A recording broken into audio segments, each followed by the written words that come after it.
C'est toi qui m'as donné ce coup de pied. Si j'avais l'estomac encore vide, je dirais que je suis en train de battre la campagne. Mais avec tout ce que j'ai mangé ce soir... Quoi? L'autre jambe? Tout de suite. Je te le mets tout de suite. Tu vas voir, elle est bien faite, regarde. Il ne reste plus qu'à faire l'articulation. Ah, ça ira très vite, tu vas. Tu vas rester tranquille, hein? Attention. Oui. Ah, voilà. Maintenant, je le tombe par ici. Hein? Fais-moi voir un peu. Hein? Il te plaît? Hein? Il est pas très beau, mais il est sympathique.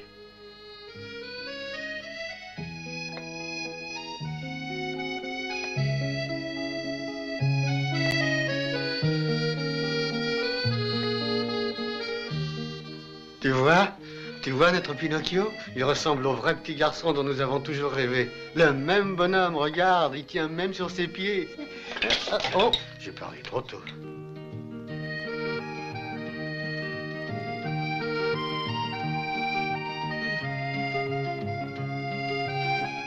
Tout commence par Il était une fois.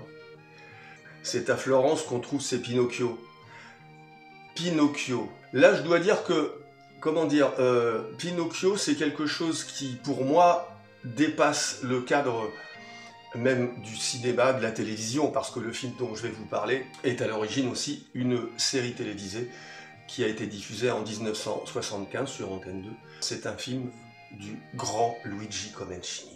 L'enfance, c'est la clé de l'existence, et garder son âme d'enfant, je crois que c'est la plus grande des richesses, parce que ça ne s'achète pas. Le talent de Luigi Comencini, avec son Pinocchio, c'est d'avoir, à mon sens, traduit tout le sous-texte, diraient les professeurs de littérature, du conte de Pinocchio. Et comme toujours, les contes pour enfants sont d'abord écrits pour des adultes. L'histoire de Pinocchio, c'est la conquête de la vie, c'est un conte initiatique. C'est Carlo Collodi, qui est florentin, qui, sur la fin de sa vie, c'est quelqu'un qui a eu une existence un peu chaotique. On est à l'époque où l'Italie n'existe pas. C'est le Risorgimento. Garibaldi, c'est l'unité italienne, puisque l'Italie en tant que nation n'existera qu'à la fin du 19e siècle. Et Carlo Collodi est pamphlétaire, journaliste, et au soir de sa vie, il écrit pour une petite revue destinée aux enfants de Florence l'histoire d'une marionnette. Et c'est un coup de génie, puisque cette marionnette va faire le tour du monde. Et curieusement, Pinocchio, qui est vraiment lié à la culture italienne, latine, nous sommes des latins, nous français, on l'oublie trop souvent du reste, il a fallu que le conte de Collodi transite par les États-Unis, par Hollywood. C'est Walt Disney, en fait, avec son dessin animé, rapporte en Europe la merveilleuse histoire de Pinocchio. Il y a eu plusieurs versions de Pinocchio. Régulièrement, de grands réalisateurs se frottent à l'adaptation du conte de Collodi. Dernièrement, Guillermo del Toro en a donné une version. Il y a une dizaine d'années, je crois, peut-être un peu plus, c'était Roberto Benigni. Mais je crois qu'aucune de ces versions n'égale celle de Luigi Comencini. Comencini a su, je crois, capter tout ce qu'il y avait à raconter dans le conte de Collodi. Je ne vais pas vous faire une explication de texte, mais chaque personnage a son importance. Et c'est une histoire tout à fait universelle. On y parle des relations entre le père et son enfant. Geppetto, le menuisier, qui est tout seul, qui n'a pas d'enfant, va avoir un enfant puisque sa marionnette va devenir un petit garçon. Il y a aussi la relation entre la mère et son fils, c'est la fée bleue qui essaie de maintenir cet enfant dissipé comme tous les enfants. Les enfants ne sont pas là pour respecter les règles, ils sont là pour découvrir le monde. Et il y a aussi le renard et le chat qui sont les tentateurs, qui représentent un peu les écueils de la vie. Et il y a Lucignolo. Lucignolo, c'est le mauvais génie, c'est le petit camarade que va rencontrer Pinocchio. Et Et évidemment, il va lui apprendre que c'est plus facile de ne pas aller à l'école, de fumer des cigarettes et de ne pas travailler, plutôt que de suivre le droit chemin. Tout cela pour dire que l'histoire que nous raconte Collodi est un conte d'une très grande intelligence, d'une immense poésie, mais, je le répète, c'est un conte initiatique. Il faut savoir lire entre les lignes, bien évidemment. Si vous le permettez, je fais un parallèle entre Le Petit Prince et Pinocchio. Je crois que ce sont des livres qu'il faut relire régulièrement. S'ils ont eu un succès planétaire, s'ils ont traversé le temps, ce n'est pas par hasard. Les deux nous racontent, à leur manière, la découverte de la vie, l'expérience de la cruauté du monde, de la lâcheté des hommes, de la douleur, de la peine, de l'amour, de la tristesse, de la mort. Le Petit Prince de Saint-Exupéry fait pendant au conte italien de Collodi. Ce sont deux œuvres majeures qu'il ne faut pas sous-estimer, qu'il ne faut pas penser uniquement réservé aux enfants. Et si vous le voulez bien, avant de vous parler du film, je vous propose de regarder un petit extrait. C'est avec ça que vous voulez faire cuire votre mouton? Oh, qu'est-ce que tu tiens là? Et avec ce gamin dans la cage, il n'y avait rien d'autre que le singe et lui. Je veux cette espèce de marionnette qui a troublé la représentation. Va la chercher et apporte-la-moi. On ne l'a pas trouvé. Non, il me semble qu'une marionnette qui saute toute seule d'un bond sur une scène, c'est pas une chose qu'on voit couramment. Vous avez dû avoir la berlue, signor Mangiafuoco. Vous l'auriez vu vous aussi si vous étiez resté à votre place au lieu d'aller par moi et par vous. Je vais la chercher moi-même. C'est ça, cherchez-la vous-même. Et puis j'ai bien envie de vous chasser à coups de pied dans le derrière. Laisse-moi tranquille, papa, attends. Moi les enfants, j'ai jamais pu les supporter.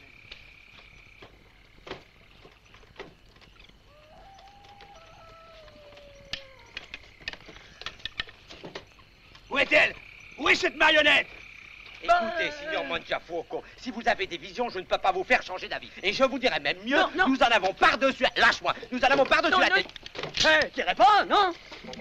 En vous tuant, je rends service à tout le monde. Dommage, je les ai ratés.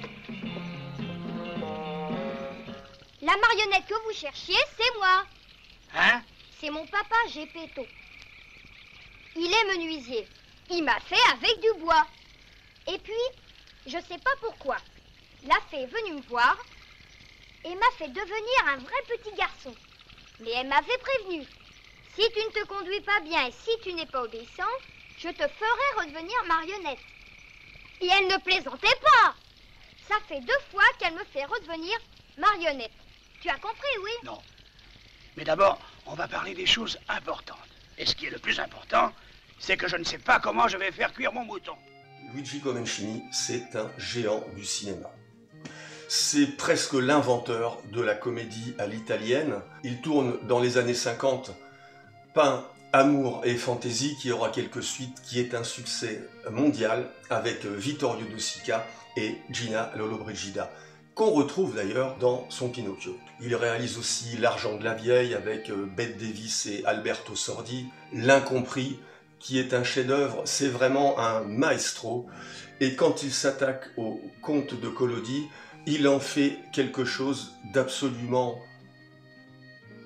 J'ai du mal à trouver mes mots tellement ce film est magique. Moi je l'ai vu quand j'étais adolescent, il passait à la télévision. Et en préparant cet épisode, j'ai revu le film et je ne vous cache pas que il m'est arrivé de pleurer en regardant certaines scènes. Bon, en vieillissant, on devient un peu sentimental et on pleure peut-être de façon abusive, mais la poésie de ce film, la justesse, tout est magnifique, tout est magnétique. C'est vraiment un très grand film. Si vous ne l'avez pas vu, regardez la série télé. Elle est disponible sur YouTube en 6 épisodes. Vous allez voir, c'est un véritable enchantement, vous ne regretterez pas. Et dans ce film, ce que je trouve magique et qui passe l'épreuve du temps, c'est que Comencini n'a pas cherché à faire de trucage compliqué. Il n'y a pas, évidemment, dans les années 70 de CGI, d'images assistées par l'ordinateur. Et en même temps, sa marionnette de bois est beaucoup plus crédible que les versions qui ont suivi. Je pense que le cinéma a plus besoin de poètes et de grands créateurs que de techniciens. C'est un peu le malheur du cinéma américain qui nous amène toute sa technologie, toute son intelligence artificielle. Personnellement, je pense que l'intelligence n'est pas artificielle. Je ne veux pas faire de procès au cinéma actuel, chacun ses goûts, mais quand même, le Pinocchio de Comencini, c'est d'abord l'intelligence mise au service d'une grande histoire. Et comme je le dis dans une autre vidéo, il n'y a pas besoin de grands moyens pour faire passer l'émotion. Il faut, je crois, d'abord ressentir l'émotion, comprendre ce que l'on filme, s'intéresser à l'histoire, en faire quelque chose de personnel, et plus ce sera personnel, plus ça passera le cadre de l'écran et plus on touchera le spectateur. Et ça, je crois que c'est le secret du cinéma européen. Nous faisons un cinéma d'émotion, et dès que nous voulons copier le modèle américain, nous faisons de mauvais films, et nous fatiguons tout le monde.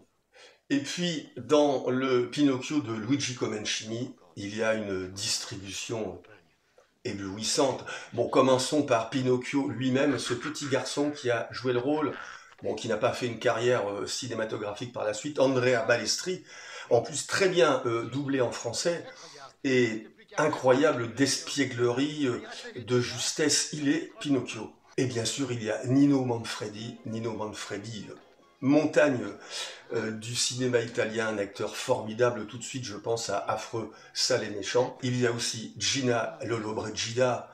Lina Lollobrigida, c'est quand même un monument aussi du cinéma italien qu'on a vu dans Fanfan la Tulipe, dans tellement de films, et qui est une fée bleue. On a l'impression que le personnage a été créé pour elle. Il y a aussi une apparition de Vittorio De Sica en juge. Et bien sûr, il ne faut pas oublier la musique de film et la musique de Pinocchio. Même si vous n'avez pas vu le film, vous connaissez la musique qui colle tellement aux images. La musique de Fiorenzo Carpi est un pur chef-d'œuvre. Mais je bavarde trop, je vous propose de regarder un deuxième extrait de ce film.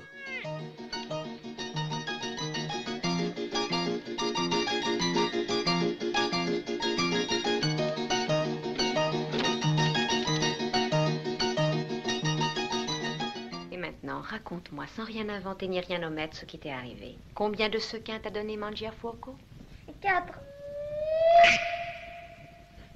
Au secours! Ma petite fée, regarde ce qui arrive à mon nez! Cher Pinocchio, je connais deux sortes de mensonges. Ceux qui ont des jambes courtes et ceux qui ont le nez long. Et les tiens, précisément, font partie de ceux qui ont le nez long. Oui, j'ai dit un mensonge. Mangiafuoco m'a donné 5 pièces d'or. J'en ai dépensé une pour la donner aux pauvres. Ma bonne fée, regarde mon nez, on dirait un bâton. Pourquoi il s'est encore allongé? J'ai pourtant dit la vérité. Au secours, je dirai tout. Fais-moi revenir, petit garçon. Dépêche-toi. Il ne faut pas avoir peur. Tu l'aimes bien, la bonne fée qui t'avait transformé en petit garçon. Oui, mais maintenant, je suis une marionnette. Alors, si tu veux que je t'aime, fais-moi revenir, petit garçon. Attends un peu. Et raccourcis-moi le nez. Oui, oui, bientôt. Tu es très bonne et gentille. C'est toi qui dois devenir gentil, Pinocchio. Je ferai désormais tout ce que tu me diras. Très bien. Ouais, mais c'est pas mal. Ouais, tu t'en es pas mal sorti. Enfin bon, ouais, enfin d'accord. Bon, allez, je te laisse. Vas-y, à toi, continue. Bon, vous aurez remarqué que je joue hyper mal. C'est nul, mais bon, il faut bien se faire des petits plaisirs dans l'existence. Voilà. J'espère que je vous ai donné envie de voir le Pinocchio de Comencini. C'est vraiment un film magique qui a vraiment passé la frontière du temps. Vous vous rendez compte, ça a été tourné il y a déjà 50 ans. Mais la poésie et le génie ne connaissent pas l'usure du temps. Alors un conseil, si vous ne l'avez pas vu, regardez ce film ou la série télé. Je vous laisse avec Pinocchio, Luigi Comencini, 1975. Salut Pinocchio. On s'en va? Attends, je reviens tout de suite. Et après, tu me raconteras tes aventures. Là-dedans, il doit y avoir le trousseau d'un marin. Tu n'imagines pas la joie que tu m'as donnée aujourd'hui. Voilà, j'ai trouvé. Dommage. Il est mignon comme ça aussi. Il a dû y avoir une intervention surnaturelle. Il n'y a pas de doute. Parce que le matin où j'ai été arrêté, c'était vraiment un petit garçon. Pinocchio, réveille-toi, mon joli. Papa est en train de préparer le petit déjeuner. Allez, réveille-toi, Pinocchio. Alors, réveille-toi. Qu'est-ce que tu as tué tout de non? Oh, oh, Pinocchio, qu'est-ce que tu as? Est-ce que j'étais drôle quand j'étais une marionnette? Alors, Pinocchio, attends, ton papa va te raboter un peu le nez. Quoi? Pinocchio? Pinocchio! Oh, oh! Je suis un petit garçon, la marionnette est morte. Viens ici! Elle est morte. Viens ici, Pinocchio! Espèce de sale requin, espèce d'animal stupide qui n'a mangé papa et moi. Maintenant, je vais t'en faire voir. Pinocchio, il faudrait pas réveiller la baleine, on aurait des ennuis. Faudrait donc. Accrochez-vous bien.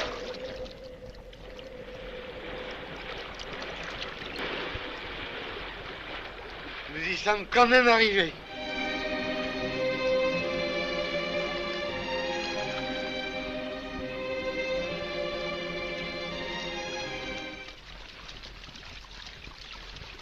Viens, qu'est-ce que t'attends? Dépêche-toi. J'ai faim. Et voilà, les problèmes recommencent. Regarde, là-bas, il y a une maison. Ils nous donneront bien quelque chose à manger. Courons. Ils nous donneront à manger, tu crois? On peut toujours l'expirer. Dépêche-toi. Doucement, hein, doucement. Je peux pas, je suis fatigué, moi, si tu veux. T'en fais pas, mon papounet. Maintenant, je suis là. Viens.